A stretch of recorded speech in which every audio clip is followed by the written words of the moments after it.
Hello everyone, good morning. Magandang umaga po sa ating lahat. Before we proceed, I'd like to inform everyone that this session is being recorded for documentation purposes only. All images visible to the camera of your device and all sounds audible to the microphone of your device will be part of our recording, most especially when you speak. May I invite everyone to a short prayer? Let us put ourselves in the holy presence of the Lord. In the name of the Father, the Son, and the Holy Spirit. Amen. Lord, we thank you for the gift of a new week. Marami pong salamat sa bagong linggong ito. Thank you for the weekend. Hopefully everyone is refreshed. And may this discussion on neurodivergence help us appreciate more the unique development of individuals about how they learn and how they perceive the world around. These things we ask through Jesus Christ our Lord. Amen. Miriam of Nazareth, teach us your ways and lead us to Jesus. In the name of the Father, Son, the Holy Spirit. Amen. Muli, magandang umaga po sa ating lahat. Inaanyayahan ko kayo na buksan sandali ang inyong mga mikropono or pwede nyo rin buksan ang inyong camera at mag-type sa chat box upang kumustahin ang inyong mga classmates. Good morning, everyone. Good morning, everyone. Good morning. Good morning. Morning po. Magandang umaga po sa inyo at salamat po sa pagdalo. No? We are being joined by almost everyone in the MC community, faculty members, auxiliary staff, and even administrators. So maraming salamat po sa inyong interest sa pagdalo sa ating event ngayong umaga. Before we continue, I'd like us to have a short check-in. Okay? Pili po kayo, no? Ito po yung mga regions or sections of the human brain. Meron tayong frontal lobe, yung nasa kulay pula, parietal lobe, kulay orange, kulay green naman yung temporal lobe, the occipital lobe, the one in apple green, and the one in blue is the cerebellum. The question now is, if you are a region of the brain, what would you be and why? Ito ating Miss Universe question for the day. Kung ikaw ay parte ng utak, what would you be and why? So pili po kayo sa limang ito, no? Frontal lobe, parietal lobe, temporal lobe, occipital lobe, or cerebellum. Maaari ninyong ilagay ang inyong sagot sa chat box. You have 1 minute and 30 seconds for this.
Thank you everyone for your contributions. I think a few people chose being a frontal lobe, something related to concentration, problem solving, and planning. And then I like what Chichi mentioned, no? She is a temporal lobe because she listens a lot as a guidance counselor. Thank you, Chichi. Miss Rika mentioned about being a cerebellum because she loves coordinating things. Miss Adi, she is a parietal lobe, okay, because she aspires to be more conscious about her body. And the same is true with Miss Candy. She enjoys massages and love hugging people like they're about. Oh, that's so sweet. Tamara said she is an occipital lobe because she's more of a visual person and over. Thank you everyone for your contributions. And you know, that was our check-in because that is very much related to how our brain develops and how our brain develops results in these divergence in the way people think and learn or neurodivergence. Neurodivergence is compared to people with the norm of how their brain functions or develops, which we call neurotypical. And hopefully, with our session today, we'll be able to appreciate more how the development of the human brain comes up with different types of learning. And with us today to help us understand the answers to the following questions is Lisa Mendoza. Lisa will help us answer the following. First, what does neurodivergence mean in the context of learning? Second, what indicators may suggest that a student requires additional support? Ano yung mga nakikita natin na sa mga estudyante na nagsasabi na kailangan nila ng ating tulong, ng ating karagdagang tulong? And lastly, what teaching strategies effectively accommodate a broader range of learners? Anong magagawa natin sa classroom para mas matulungan pa natin ang ating mga neurodivergent students and students with special needs? As already mentioned, Lisa is here with us to guide us through this concept of neurodivergence. She is a faculty of the Department of Psychology, College of Social Sciences and Philosophy, Unit of the University of the Philippines in Diliman. And she is also a consultant psychologist of two neurodevelopmental centers, the Neuroscience Center at the De Los Santos Medical Center and the Neurodevelopmental Center at St. Luke's Medical Center, Quezon City.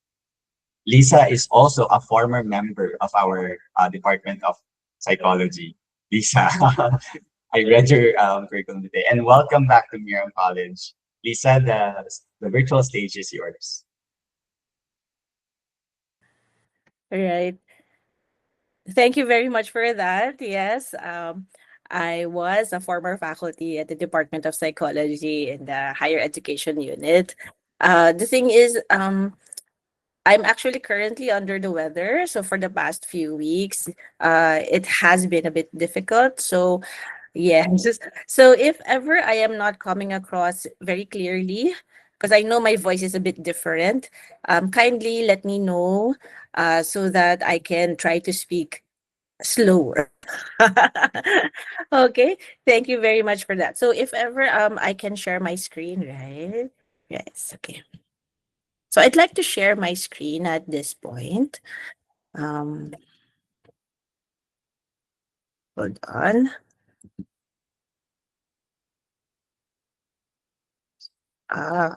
Okay. Hold on, I'm having technical difficulties. Um, yeah.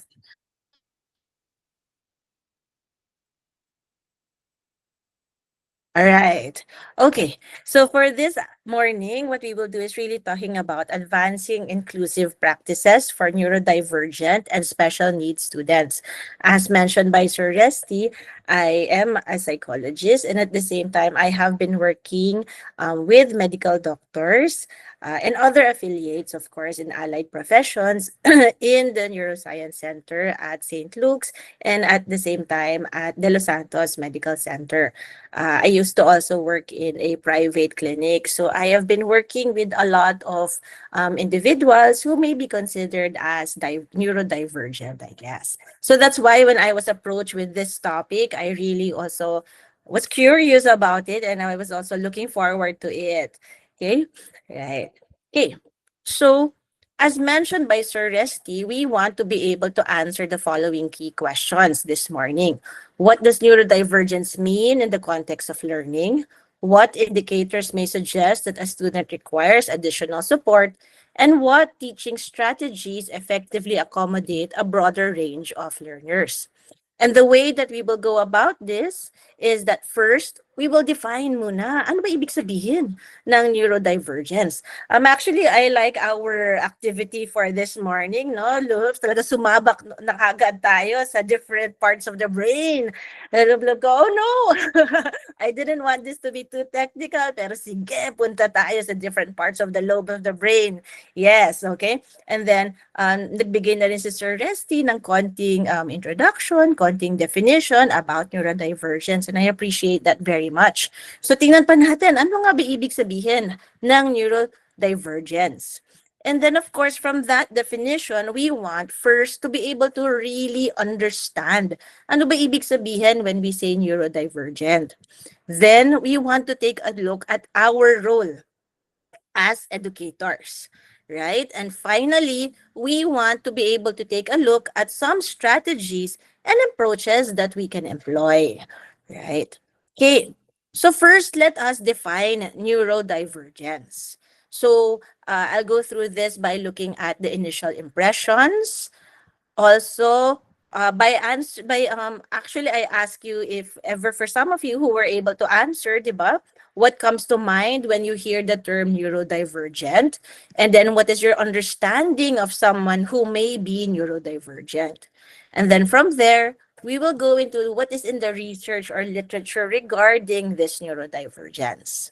Okay, so in terms of the initial impressions, what comes to mind when you hear the term neurodivergent? So this is really part of the sensing form that I gave. And these were some of the answers that I received. So difference in brain development and functioning comes to mind when you hear the term neurodivergent. It's not normal. These are individuals with atypical functioning, often with needs that may be different from others, divergent learning, mental health, and medical concerns. These are those who think, feel, behave, and experience differently from the general population. And these are also those who have varying ways of thought processes and varying gifts, or a person with particular or special needs. Okay? Yeah, so umulit lang, a person with special needs. So those are the initial impressions, right? Yun ang pumapasok sa isipan natin when we hear neurodivergent. So yun ang hearing. What about understanding? How do we understand someone who may be neurodivergent?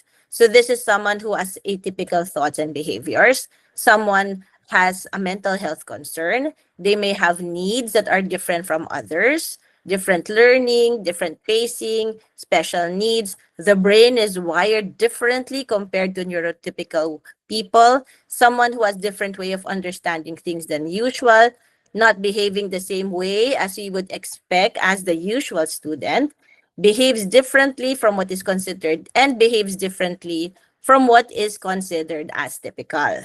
Okay, so the thing is though, so summary, if we take a look at the initial impressions, okay, so sa atin, when we take a look at somebody with neurodivergence, it seems like the thought is immediately someone who is different. It may be emotionally, behaviorally, cognitively, diba? Someone who has different needs. It's also included here somebody who may have mental health concerns. Okay, someone who also may have medical concerns, and someone who also has varying gifts. Okay, so nakita natin na it's not just about difference in terms of different needs or mental health concerns lang or medical concerns, pero may gifts din sila. Okay, so how do we understand? So if that is the way that we are looking at neurodivergence in terms of how we understand it, ano bang sinasabi sa research or literature? So let's take a look at when the term first came to be. Ano ba yung current significance niya? And what are the different models in our way of trying to understand what it means by neurodivergence? So what does neurodivergent mean? Neurodiversity was actually first used by Judy Springer in 1998, and she is an Australian sociologist. Okay, and she used the term neurodivergent to refer to the natural human diversity of human beings, of human minds. Okay, so the thing is, this kind of usage of neurodivergent, even from the outset, is actually kind of somewhat vague, in all honesty, right? Parang, ano ibig sabihin nun? Natural human diversity of minds. And so, di ba? So parang it is somewhat vague. So, it has now led to others using it now as their own term and changing the meaning. So nagkakaroon na ng iba't ibang meaning ang neurodiversity. Okay? So neurodivergent though at this time, if we take a look really at the literature, how are they really presenting it? It is now an umbrella term to describe the way in which human brains can vary across a range of domains. So it includes now differences in how we process social and sensory information, how we allocate information, and even plan and execute movement. So a while ago, ang pinakita sa inyo ni Sir Resty is particular lobes of the brain. So ito medyo nagkakaroon ng mas malalim na viewpoint of the brain. Okay, so mas marami. So, but what I want to emphasize is there's a difference when we say neurodivergent is that there is a difference in how we process social and sensory information, how we do things. Because even though a while ago we chose particular parts of the brain as our favorites, ganyan, we have to also remember that our brain is we need to use it every time we do something. It's multiple. There's that multiple. Sorry, I had it here. Ayan. We always have to have a multiple system approach, meaning our frontal lobes are connected to our parietal lobes, our temporal lobes, occipital lobes, cerebellum. All of these, the way that we are able to make decisions, for example, or the way that we plan things, all of the lobes, all of the brain structures, di ba? They work together because we need to be able to see things, occipital. We need to be able to feel things, di ba? We need to be able to touch things, sense things, the parietal lobe, in order to make a sound decision from the frontal lobe na. Right? So all of this actually, they work together hand in hand. And neurodivergent really is more of when something in those areas of the brain, when it's not working typically, quote unquote, that's when something becomes concerning perhaps to other people, or when it becomes a bit more different as compared to other people. Okay ba tayo? Yes. All right. So please feel free to also interrupt me, ha? I have a tendency to ramble on. Okay. So with that though, okay, we can say then that when we actually take a look at the term neurodivergent, diba, it's an umbrella term. So it's not just about the neurodevelopmental disorders, such as what we know as your ADHD, autism, learning disabilities. Hindi lang yun ang kasama. It includes actually your psychiatric disorders. Because, diba, for those in psychology, we know that all of these concerns merong pinanggagalingan na biological basis. Okay? So, it also affects the brain, in other words. Okay? So, in other words, lahat. We are all neurodivergent, in all honesty. Okay? Which I will go to in a bit. Okay? I'm getting ahead of myself. Pero yun, okay. So, hindi lang siya neurodevelopmental disorder. Hindi lang siya psychiatric disorder. Kasi the thing is, neurologically, di ba? If na-stroke ang individual, nagkakaroon ng changes in the brain. Right? So, if nagkakaroon ng changes in the brain, di neurodivergent din yun. Hindi ba? Right? So, in a way, it really encompasses then everything that we are going through. Okay? So, yun. So, how do we appreciate ba itong neurodivergent? Does that mean na, oh no, lahat ng tao, I have to accommodate, I have to do, di ba? Yung ganyan. Kailangan mag-intervention na ba ako sa lahat? Kasi lahat sila magkakaiba. Paano yun? Okay. So, in order for us to be able to see it more clearly and hopefully to be able to organize and structure it better also for us, we have to understand that actually there are different models in understanding and appreciating neurodivergence. Okay? So we have your medical model, we have yung tinatawag natin na strong social model, and we have what is called as your neurodiversity approach. Okay? So when we say medical model, what I want to emphasize in the medical model of disability is that to them, neurodiversity is not a medical term. Okay? So actually, interestingly enough, I've worked with a lot of medical doctors over the years. I've never heard the term neurodiverse from them or neurodivergent. Where did I hear it first? From students. Okay? So, hindi siya nanggaling sa medical field. Actually, nanggaling yan sa estudyante. Yung term na neurodivergent. Okay? So, from a medical model, they look at neurodivergence really as a model of disability. Okay? What does that mean? That means that they view differences as a disability. And so because it is a disability, it is pathological in nature. May problema. In other words, they see the individual as having a lot of problems. This is a medical model, ha? Okay? And then, so for them kasi, in the medical model, diseases and disorders are innate. It exists within the person. Yung problema, yung tao. Right? Make sense ba so far? Okay ba so far? Or okay, ha? Right. Okay. So, the focus really in the medical model is on categorization via making diagnosis. That is why in the medical field, diba, pag pumunta ka, may diagnosis palagi. ADHD, ASD, ang dami, disorder.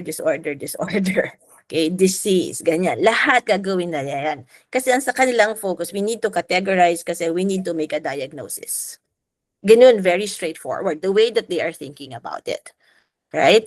Okay, so, the usual response to them then, because it is a disorder, because it is a disability, I need to diagnose immediately because I need to transform the disability or transform the individual into able-bodied and typically developing individuals. Yun yung parang mindset of doctors, of medical, hindi naman, ayoko lahatin doctors, of the medical model. Okay, that we have to transform this individual into typically developing individuals. Right? Okay. So, ang aim or goal in the medical model is to normalize the individual. Kasi atypical sila eh. So, kailangan pumasok sila. So, what is typical? Right? So, kailangan ma-normalize sila. Okay? Okay. So, it now leads to harmful stigmas, right? It also leads now individuals who have difficulties or concerns to camouflage or mask their disabilities. Kasi if they don't do that, hindi sila part of the normal society. Okay? Hindi sila typical. So it may also lead to what we see now as sometimes those with anxiety, depression, etc. Okay, so that is the medical model of neurodivergent. Okay, so what about the strong social model? So when we say social model of disability naman, so sa medical model, it is about the individual. The problem is the individual. In the social model of disability, they see neurodivergent really as the the differences in behavior and function should not be classified as a disability or pathological disorders to them. Instead, it should be viewed as a spectrum in the way individuals think. Okay? So parang, oh, nice. Spectrum. Diba? Spectrum na in the way that individuals think. So, kasi for them, different ways of thinking is not an inherent shortcoming. Kasi sa medical model, it is innate. It exists within the individual lamang. Right? So, in the social model of disability, it's not that way. Hindi siya inherent shortcoming. So, dahil social model of disability siya, it looks at neurodivergence coming now from the social structure. Okay? That means it is caused by the social barriers that are imposed on the individual by society. Kasi sino ba nagsasabi kung anong typical? Sino ba nagsasabi kung ano yung dapat or normal? 'Di ba? Society. Right? So it is now a failure of society. According to the social model of disability, there is a failure of society. Okay? So the disability emerges entirely from society's responses to the individual's impairments. Okay? Because lumabas ka tapos parang paano ba itrato ng ibang mga tao yung individual na to, kaya lumalabas yung disability per se. Kasi ito yung response nila sa individual. Kaya nagkakaroon ng impairment. Right? Ayan. Because it is the society now that imposes restrictions. Okay? Sige. So, if the medical model tells us that the problem is the individual, right? And the social model tells us that the problem is the environment, ano na? Diba? Parang confused ka na tuloy. So, anong gagawin ko? Anong problema na yung ganyan? Anong i-address ko? Okay? Dito pumapasok yung ating neurodiversity approach. Okay? So, one side kasi leaning towards the problem is the individual. On the other side, the problem is the environment. It is the society. So, sabi nila, no, we have to approach it really from a neurodiversity approach. Kaya nagkaroon ng ganito. Kasi neurodivergence, in order to appreciate it, we have to see what are the different ends of the spectrum, Ren, individual, societal, and then so how do we place ourselves now? Okay, so it is the neurodiversity approach. So what is this neurodiversity approach? According to this neurodiversity approach, disability is the product of an interaction between the characteristics of a disabled person and the environment around them. So it is an interaction, right? Kasi a while ago, medical model, ang may problema yung individual. Okay? Innate yan. Pinanganak ka na may ganito ka. Problema mo yan, intervention tayo. Kasi hindi yan tama. Hindi yan normal. Kailangan maging normalized ka. Am I coming through? Yes. For the others as well, I hope you have okay. And then, for society, ang sinasabi ng society is that hindi, alam mo, okay naman yung tao. Okay, so nag-develop siya, tumanda siya. Kaya lang kasi may restrictions ang society. Sinasabi ng society na, hindi, alam mo, dapat pag nasa church ka, tahimik ka lang. Yung ganyan, di ba? And sino ba nagsabi no? It is the society. Right? It is our environment. Right? Okay. So what we need to take a look now is that actually, if we take a look at neurodiversity approach, it is an interaction of the two. There is something going on within the individual. Okay? And the thing is, the environment is not, kumbaga, it is not helping whatever it is that is going on within the individual. Right? Okay? So, kumbaga, okay, does that make sense to everyone so far? Okay, makes sense. Thank you so much. Right.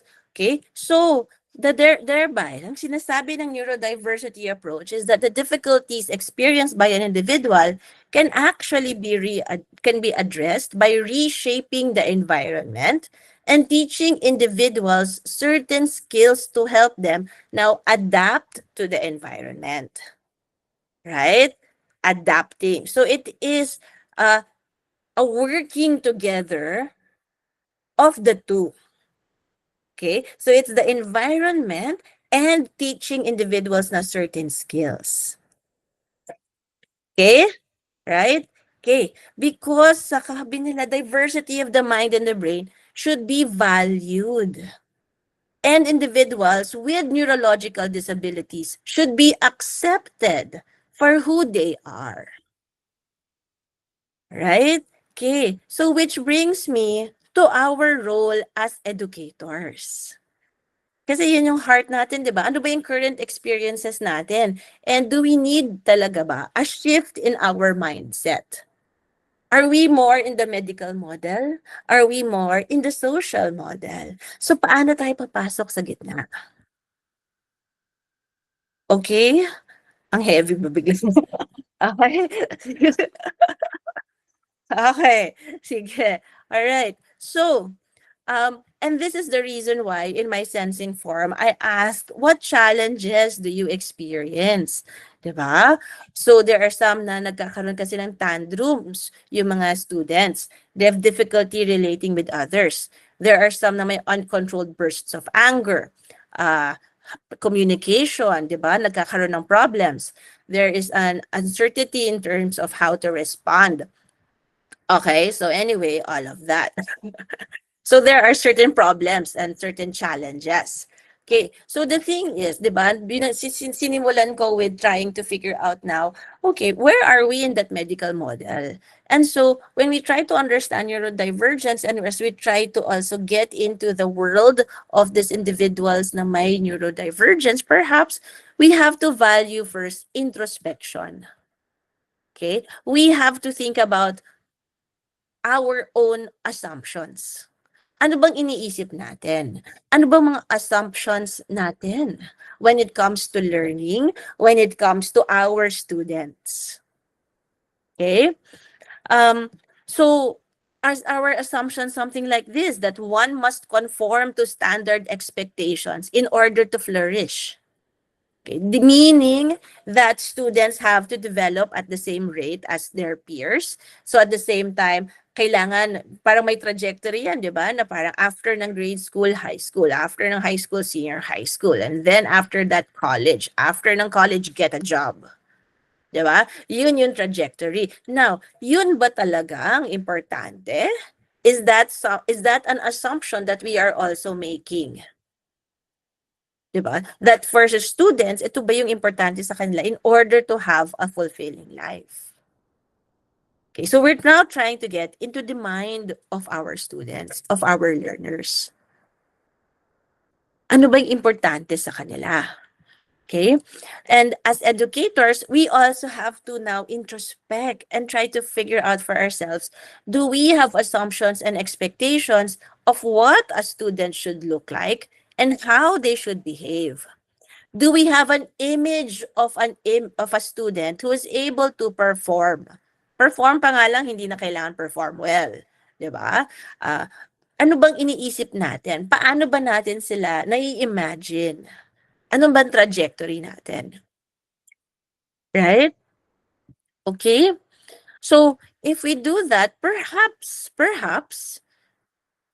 lang naman, I'm not saying all, because actually when I look at the sensing form naman, there's a lot of nice answers. Okay? Perhaps lang, some of us may need parang kumbaga, we need to be able to say that perhaps we need to also have a change of mindset when we deal with our students. And we see now students as partners. We don't see students as merely students. Okay? Wala yung power dynamic na teacher-student, professor-student, but it's really looking at student as our partners. Because neurodivergent students are likely to learn and behave in ways that deviate from expectations of a typical student. Right? And they may not actually align with on our assumptions on how students learn. Kasi di ba tayo, whenever we teach students, they have to appear like they are focused in class. They have to be quiet. Diba? And even how they communicate. Do they use fluent spoken language ba? Kailangan ba very precise sila kagad, accurate, ganyan. Okay? So, yun ba yung assumptions rin natin? So we have to come from now as a reminder that students and educators are coming from different norms and different contextual information. Okay. So, yung expectations natin, yung mga things na pinagdadaanan natin also are different from our students. Yung kinalakihan natin is very different from students as well. Kasi we always hear that, 'di ba? Kinaya ko naman. Ganyan. 'Di ba? We always look back and say, nung panahon ko, ganyan, ganyan, ganyan. Okay? So we're coming from a different set of norms, different culture, very different context as well. Okay? All right. So when we say students as partners, kasi remember that there is a partnership, that both parties can bring differing but relevant expertise to enhance the learning experience. And when I say relevant expertise, it's not just coming from the educator or the professor, but also expertise from the student, right? Okay, because we need to see students as collaborators in their own learning. Right? Okay, because remember that neurodivergent individuals will have crucial insights regarding which approach would be most helpful for them, and their preferences should be respected. Right? So when we see students as partners, it is actually founded on the basis of mutual respect, reciprocity, and shared responsibility. Hindi lang yung professor, hindi lang yung educator, but it's a shared responsibility between the student and the professor. Yeah. Okay? Because, ayun. Right? Okay, thank you. Ayan. And when we do that, students will then eventually feel that they are being accepted and valued as they are. Right? So, yun eh. Parang yun yung pinaka-importante, I feel. That when you're working with students who may have who may be atypical, quote unquote. I like to use those now, who may have divergent kinds of thinking. The thing is, ang importante is that they feel accepted and valued always as who they are. Kasi imagine an individual or a student who from the very start has been brought to doctor, assessment, because there's always something quote unquote wrong with them. There's always something difficult with them. Quote unquote, ha? Okay? Yes. I like this comment. You value the trust and the communication in the classroom. So it checks out for your own practice. They're more open to admitting mistakes and sharing about their struggles po. Yes, exactly. Right? We want that. That's why we want to be able to view students as our partners, as our collaborators. Okay, we want them to learn, but we need them on board. Hindi pwedeng tayo lang ang nagpaplano. Kailangan kasama sila. Right? Okay. So yes, as mentioned in the chat, that brings me to my next point, that actually, if we are giving them that they feel accepted and valued, then yes, they will be more willing to be more open about their concerns and difficulties. Okay? So, what are the current strategies? What are the strategies and approaches that you are doing? So, what are you currently doing? What are possible other strategies? So, when I tried to also ask, how do you try to deal with the challenges that you faced? It was mentioned using short messages, using calm but firm voice, giving time to students to warm up, seeking help of the guidance counselor. So, try different approaches. Okay, and then listening to others, observe now also to gain insight regarding what the neurodivergent student maybe parang what is best for them, and then respecting them for who they are with empathy and compassion, right? And then consultation with other students, with another teacher pala, and then reframing discussions. Okay, so this is a very specific thing that the individual did. So what are other strategies? So first of all, knowing that neurodivergent nga sila, we have to recognize ano yung strengths of the student. Okay? When we see students as partners and collaborators, we also begin to see them in a different way. So nagkakaroon tayo ng change of mindset. Nawawala yung assumption of, hindi siya nakikinig in class kasi hindi siya nagko-quote unquote pay attention. So may bad intention na kagad yun, di ba? Na just because labas ng labas palagi, dahil comfort room palagi, sabihin natin na, Hindi siya nakikinig sa akin. Okay? But, again, so we need to change that mindset. Lumalabas. Ano kaya nangyayari sa kanya? Kasi partner ko siya collaborator ko siya in that learning. So ano kaya nangyayari? Right? So we begin to also recognize that actually may nangyayari sa student and that perhaps may different or diverse ways of communicating and being able to contribute in the class. Right? And so what is important here is that we collaborate with students to find suitable approaches for them. So, kailangan ba talagang lumabas every once in a while? So, if that is the case, then I will situate that student or I will request kung pwedeng umupo siya near the door. Kasi nakaka-distract sa iba, right? So, parang sige, para so that ma-address ko yung need ng student, pero ma-address ko rin yung needs of the others, then I will just situate, I will ask and request. So, partner kasi, di ba? Collaborator. So, hindi natin sabihin, so umupo ka dyan. You will not do that, right? You will request the student, would it be okay with you if you just sit near the door? Diba? Parang ganon. Right? Okay. Some, in terms of strategies and strengths, we can also say that some are actually better with writing versus oral presentation of their ideas. And even vice versa. So there are some, I've had some students before who were really better at being able to orally present their ideas. Better at recitation. Bibo, quote unquote, in class. Okay? Ang daming sinasabi, ang daming ideas. And then when it comes to written reports, written submissions na, bakit nawala yung idea? Okay? And vice versa, super tahimik in class.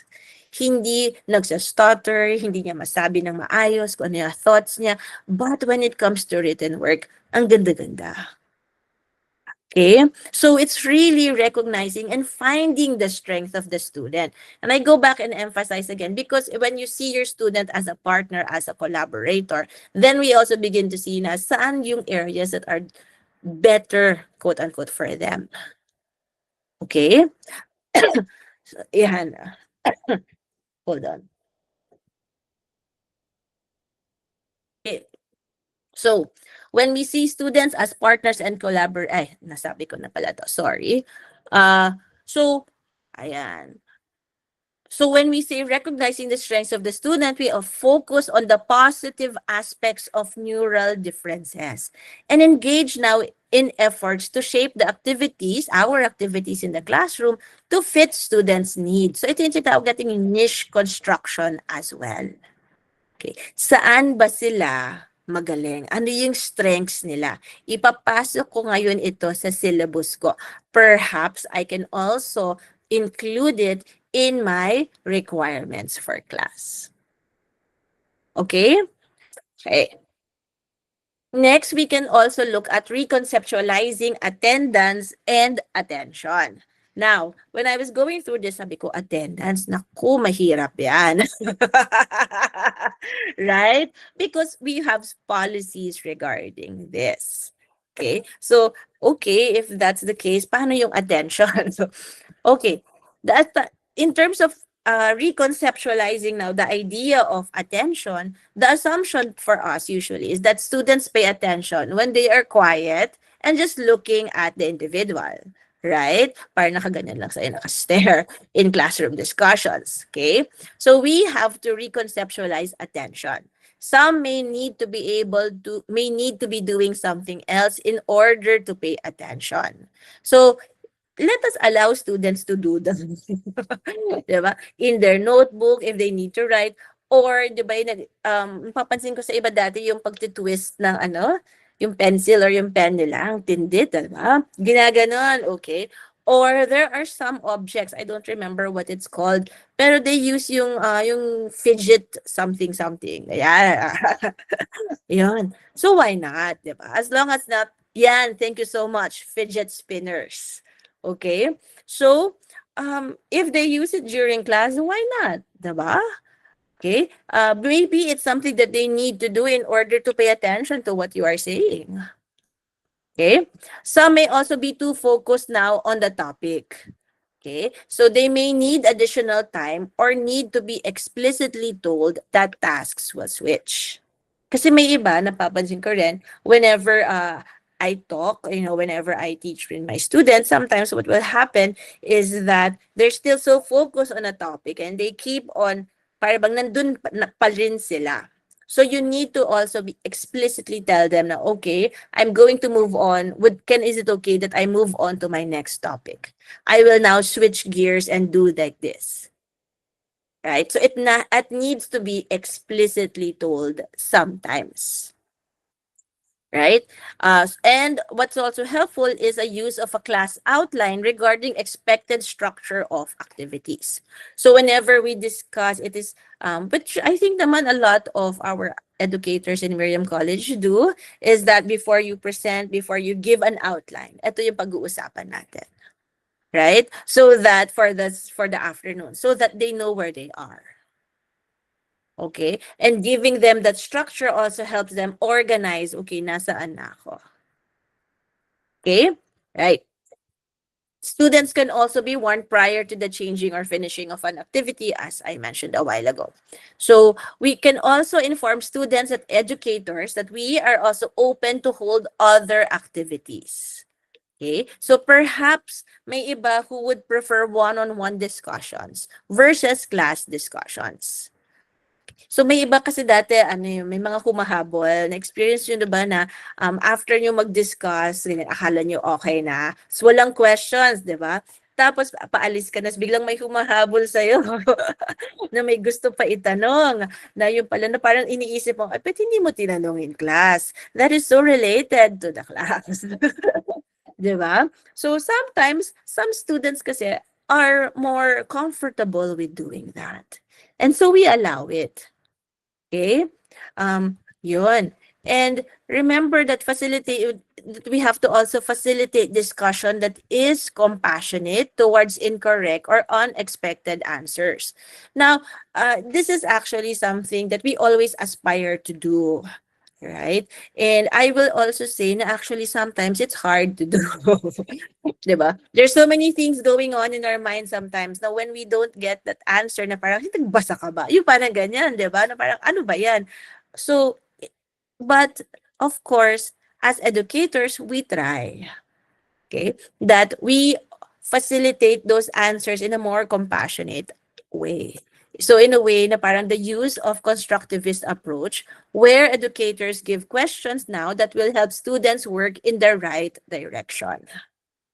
Right? Okay? And also providing ways for students to participate. So other than verbal discussions, they may also contribute via chat. If I remember correctly, diba, in Miriam College, meron tayo sa LMS natin na a function wherein you can give a question and then they can answer or make responses, whether it is anonymous or not. Okay? So we can also include that in our classroom discussions. So I'm sure na nangyayari yan, especially during the pandemic when everything was online. We would use Mentimeter and dami-daming applications. So why not allow them to use it right now? Kahit na everything is, or more or less, a lot of us also do a lot of face-to-face discussions already. Okay, perhaps pwede pa rin natin i-incorporate yon. Okay, so other than that, we also have to be flexible and allow our students choices. So we need to give them choices. So there's a recognition that learning is not one size fits all. Okay, so the aim here is to remove barriers that might make learning activity unnecessarily difficult for the student. So we have to think outside the box. So kailangan gumana yung ating creativity dyan, okay? So how else might a student be able to develop and give evidence that they're able to achieve a certain learning outcome or goal? Kasi we have that. So for example, we can give them choices. Either they submit a paper or perhaps they can also submit a video presentation. Okay? Pwede ring paper or pwede ring vlog. Kasi right now, ang dami gumagawa ng mga vlogs. Gusto nila yan dahil sa mga TikTok at mga kung ano-ano sa social media. perhaps we can give them that option. Same lang yung weight, pero magkaiba yung pwede nilang gawin. Right? Okay? Okay. Other than that, in terms of examinations, perhaps we can also give them some adjustments, especially for those with learning disabilities. So perhaps we can give additional time for those for those na with learning disabilities. So for example, yung mga dyslexia, ganyan, examinations may also be given in smaller groups. So instead of big groups, kasi 'di ba ang ating sa Miriam, if I remember correctly, 30 students in a class for some. There are some who handle 30 students in a class. Baka kasi sobrang overwhelming for some students na ang dami-dami in a class for examinations. So perhaps we can give them in groups, right? I-break down natin 10 at a time or something like that. We can also give variations in our examinations. So it does not have to be written examinations all the time. We can also use oral examination. For those, if na-recognize mo na kung ano yung strengths niya. Right? Okay? And then, yun nga, allowing those with dyslexia to complete assignments at their own time. And then what we can also do is that educators can also pause during discussions. So iba-iba kasi parang hirap na hirap mag-consolidate. Ano nga ba yung pinag-usapan? Tapos nagsusulat ka, ganyan. So we can pause during discussions to allow students to complete their notes. Right? Okay. And actually, one of the strategies that they're saying is that as much as possible, perhaps we can also refrain from using group work if possible. Right? Okay. So for some kasi, working in a group can be overwhelming and even ineffective for some individuals. It may be because they feel the need to go at the pace of their peers. Thus, the individual may feel the need to also mask their neurodivergent traits. Okay? So, however, if we are unable to refrain from using group work, what do we do? If we will use group work, perhaps what we can also do is to now assign specific roles to each member of the group already. Okay? Ensure that tasks are already allocated. So they have to know what parang you also have to be able to imagine what are the different tasks that they will do. What are their different responsibilities? Perhaps I can give that already. Okay? To them, na ito yung, if there are 5 members, itong member 1, member 2, member 3, and so on and so forth. Okay? We also have to give clear instructions if ever we will need, if we will do group work, that students can approach the educator if any difficulties arise. May it be personal concerns or interpersonal concerns. Okay? And then actually, dito din pumapasok minsan yung ginagawa ko minsan na self and peer evaluation as well. Okay? Right. So, in terms of for those with neurodivergent, we also have to consider the sensory environment. Okay? So if I may, we can give them the choice to work on their own or with a group. Yes, that's part of being flexible and allowing them and giving them a choice that they can work on their own or with a group. Okay? So another strategy is really also considering the sensory environment. Okay? So we have to take a look at the lights in the room. Okay ba yung lights? Or nagfi-flicker ba siya? So like sometimes in my, well, before, there was a time may lights na nagka-flicker. So we had to either turn it off or pa-change mo kaagad right there and then, right? Okay. Other than that, sounds, background noise. So sometimes maingay, especially pag may traffic na sa labas sa classrooms, right? So we have to take a look at that and be more sensitive to that as well. And other than that, minsan yung ingay ng electric fan in the classroom can be very distracting for others. Other than that, of course, we have yung temperature. Is it too hot, too cold, all of that. We have to also be sensitive and be aware of that as well. Okay? And finally, parang in terms of strategies, I want to emphasize lang that as educators, we need to make our expectations and the relevance of our activities very clear to our students. So we need to set clear and explicit expectations. So because neurodivergent students may not be able to understand subtext or mga unspoken meanings or implied instructions. Kasi remember, papasok ulit yung assumption kasi natin that naintindihan na nila when baka hindi. Okay? And even when we're not sure, di ba? Or even if we're sure na naintindihan na nila, we still need to give specific instructions. Clear cut. Okay? So we need to give and share our expectations of our students and also what students can expect from them. We should also make clear how students can seek help from us, how long before you reply to them, and what they can ask about. Okay? So for example, I think in our syllabus rin before, in our COLPs, ayan, in our COLP before, di ba? Nakalagay naman doon kung ano yung appointment natin, ano yung schedule for consultation. Then it will also be best to tell them, okay, so if you send me an email from Monday to Friday, 9 to 5 p.m., please expect a reply from me 2 to 3 days after. Yung mga ganyan. Okay, para they're not so anxious about it or they feel na hindi mo sila napansin or something like that. Okay? And then, of course, what they can also ask about. Okay? Yan. So, we need to give explicit instruction, providing a clear explanation of the process involved in completing a task. And what we can also do in terms of expectations and relevance of the activities is we need to model target behaviors ourselves for the students. Okay. Remember, students are our partners. They are our collaborators.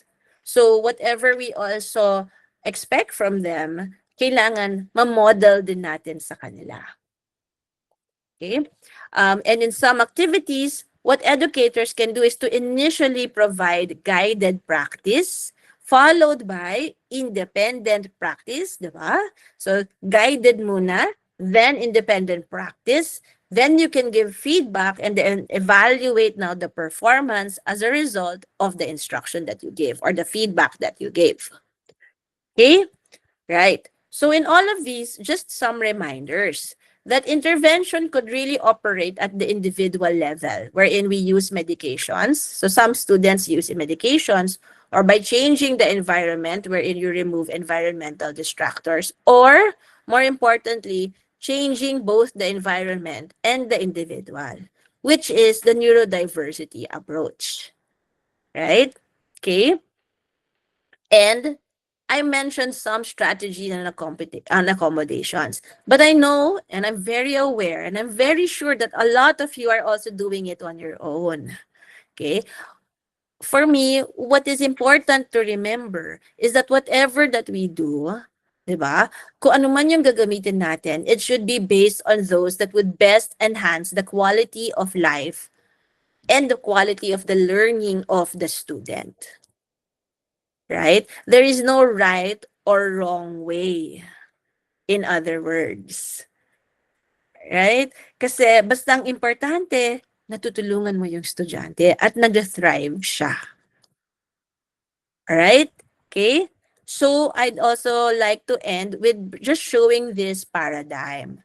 Na, ang sa atin is really looking at the neurodiversity paradigm or the neurodiversity approach, wherein yes, there is an atypical brain. There's a difference in thinking, doing, and being, but there's an affirmative experience that the students are experiencing.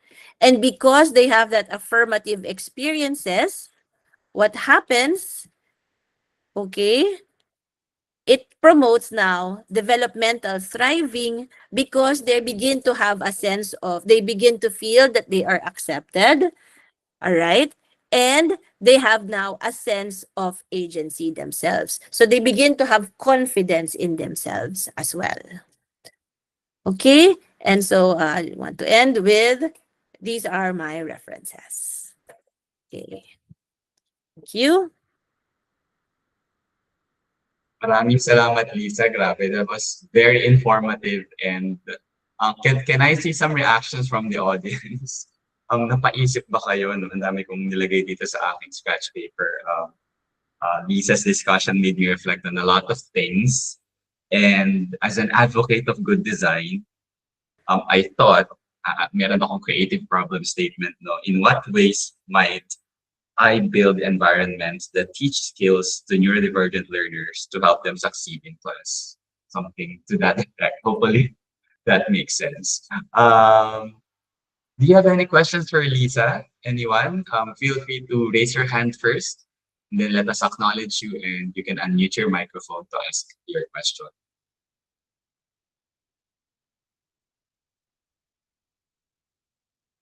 Nag-iisip pa sila, Lisa, no? Oo nga eh. Actually, Sige. yeah. So when I was also working on this, sabi ko, parang napapaisip rin ako sa sarili kong way of teaching. Mm. Na actually, even if you what strategies help classmates accept them? Now, one of the things that we can also do is yung tinatawag natin na mentoring. Right? So, in mentoring, it's really allowing now other students to help each other. Diba? So, yun eh. Parang minsan kasi it's not just about group work and then pabayaan mo sila to help each other. The thing is, we can also allow other people, recognizing the strengths, not just of the students with neurodivergence, but also recognizing the strengths of other students. Diba? And seeing na parang pag i-group work ko sila, sige, isasama ko itong individual na to and ito para lumitaw yung strengths nilang dalawa. Okay? Kasi the thing is, when you say helping the classmates accept them, that's a very big thing that hindi lang siya sa classroom per se na nangyayari eh. We have to accept the fact na ang daming influences yan. May it be within the context of the home, within the context of other organizations or other communities that students or their classmates may also be exposed to. And ang mahirap ngayon talaga rin is the concept of social media. 'Di ba? Laganap talaga YouTube, TikTok, ganyan. So what can we do inside the classroom lang? Perhaps promoting yun nga, that sense of mentoring. That perhaps they can help each other. Hopefully. Yes. You're welcome. Affirming what you've done and enlightening and giving us other ways with dealing with it. Yes. You're welcome. But I'm sure you're doing it na rin eh. Kasi if you won't be educators rin, di ba? If you don't have the compassion, if you don't have the empathy and the desire to really teach our students. Pero siguro every now and then, I think that mindset nga of students as our partners, students as our collaborators is really a need. It springs forth from there eh. If we for them to feel valued and accepted. Thank you, Lisa. Are there other questions? Feel free to type them in the chat box. Bago natin pakawalan si Lisa, no? Sayang ang opportunity na to. Lisa, just to share, no, this is I think to date the most attended online session of Guru. So yeah, many are interested to really attend this event. Wow, thank you, thank you. I didn't go into the different neurodivergent kung anong ADHD, ano ang ASD, and I hope that's okay because, and then ano yung specific areas of the brain that is affected because, in all honesty, that's a lot.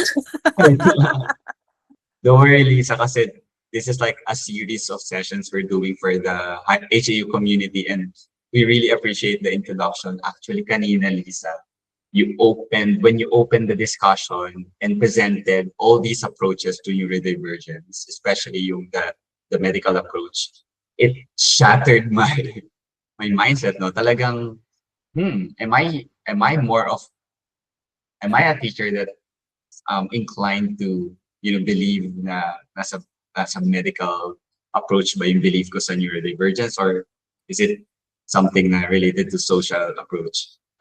But you convinced me, that it is really an interaction of what we can do to help the individual succeed, and at the same time make the environment more adaptable so that neurodivergent learners really thrive in the classes.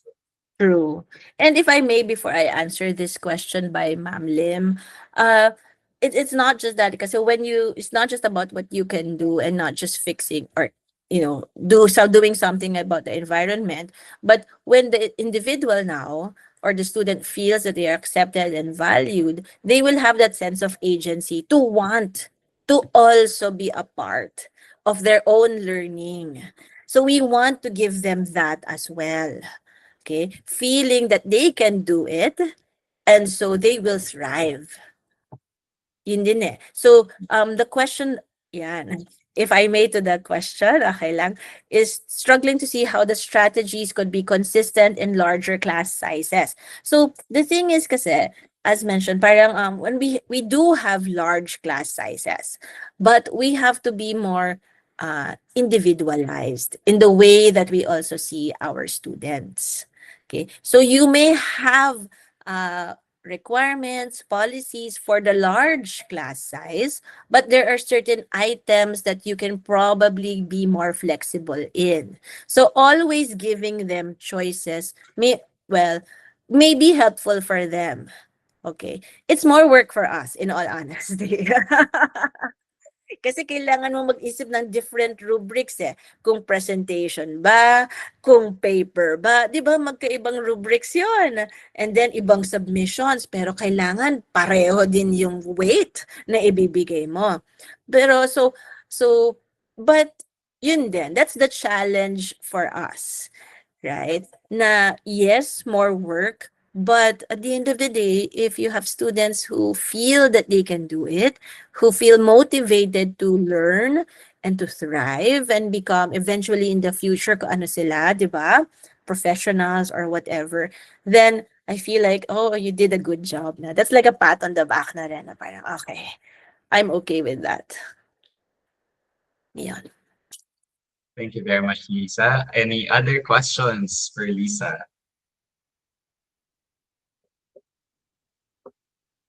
So while they are thinking, no, I think Lisa, ang related topics to your talk, that would include universal design for learning and also social emotional learning, no? And Yes. these are other things that Guro and through Guro will be able to help our family. So this is a very good introduction. Maraming salamat, Lisa. Thank you very much also for having me.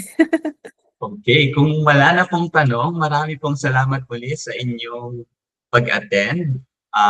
And if you don't have any, yeah, okay, we have Office of Students Affairs, OSA. You were raising your hand po. Do you have any questions? Or is that by accident lang?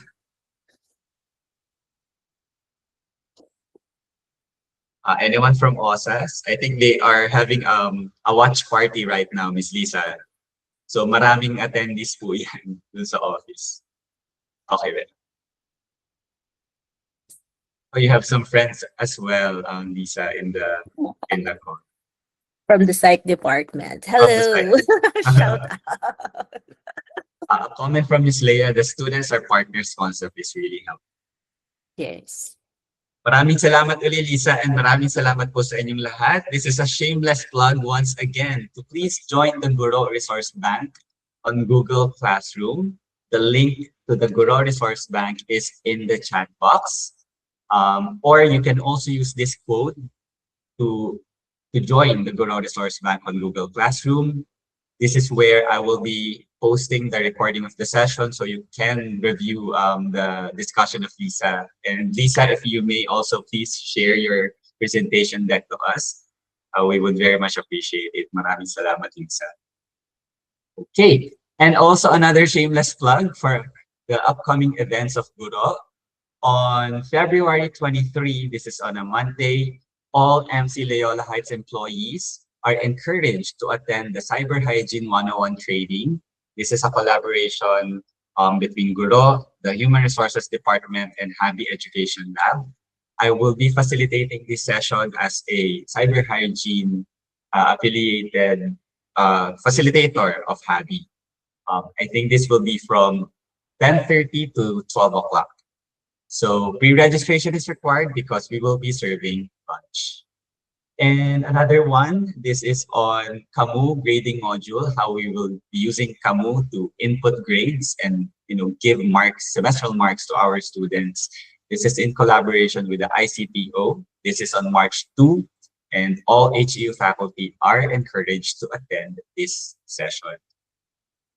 Please kindly fill out the evaluation and attendance link. The link, evaluation form, sorry. The link to the evaluation and attendance form are also in the chat box. Ayan. You can also scan the QR code on the screen. So feel free to turn on your microphone and briefly turn on your camera to say goodbye to everyone. Marami pong salamat. Until next time. See you. Bye. Thank you, Bye. Randy. Bye. Thank you. Thank you. Bye, Miss Lisa. I'll send you an email po. Thank you so much. Thank you. Bye-bye. Bye, everyone.